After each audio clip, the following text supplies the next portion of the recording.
Hapo Machakos ambapo serikali ya kaunti hiyo ya Machakos imeendeleza mpango wa kutoa viungo bandia kwa walemavu 58 wa kaunti hiyo na wengine 10 kutoka kaunti zingine.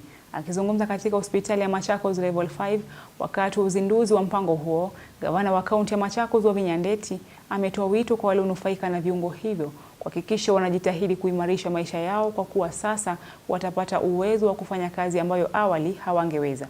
Gavana Ndeti pia akiahidi kupanua kituo cha utengenezaji wa viungo bandia cha hospitali hiyo ili kukipa uwezo wa kuwahudumia walemavu kote nchini.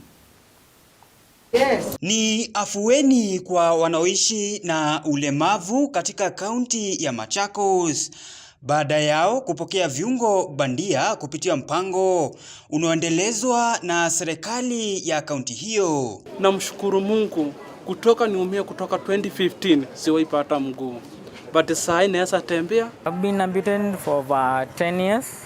I've not been able to use it, but currently today I'm happy because I have a good artificial leg.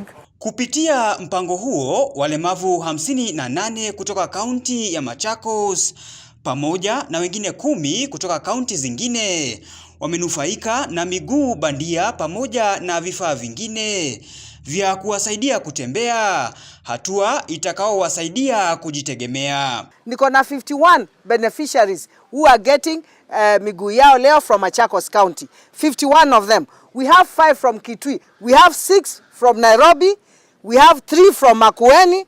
We have 1 from Kajiado, 1 from Mandera and 1 from Kilifi. Gavana wa kaunti hiyo Wavinya Ndeti ametoa hakikisho kuwa serikali yake itaendelea kujitahidi kuimarisha huduma za afya kaunti hiyo, ikiwa ni pamoja na kupanua kituo cha kutengeneza viungo bandia cha hospitali ya Machakos Level 5 ili kutoa huduma kwa walemavu kote nchini. Mkiangalia hata zile mashini sisi tuko nazo hapa, tumeambiwa na Mr. President hizi mashini haziwezi kupatikana mahali pengine Kenya.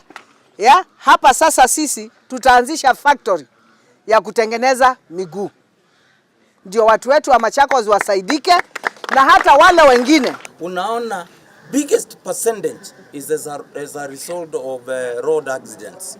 Tafadhali madriver wetu na waziri nimemwona hapa wa transport, na pia nyinyi na madriver wenu tuangalie, because most of this can be avoided. Sidio? Mwenyekiti wa kitaifa wa chama cha wataalam wa teknolojia ya viungo bandia na vifaa vya msaada kwa walemavu Kenneth Meli amesisitiza umuhimu wa kuhakikisha upatikanaji wa viungo hivyo kwa walemavu, akibaini kuwa zaidi ya walemavu 50,000 wanahitaji huduma hizi, asilimia kubwa ikikosa kumudu gharama zake. My appeal through the county government and probably the Council of Governors through the governor is to really talk to all the other counties, because out of 47 counties we have half who do not have either an orthopedic workshop or even staff.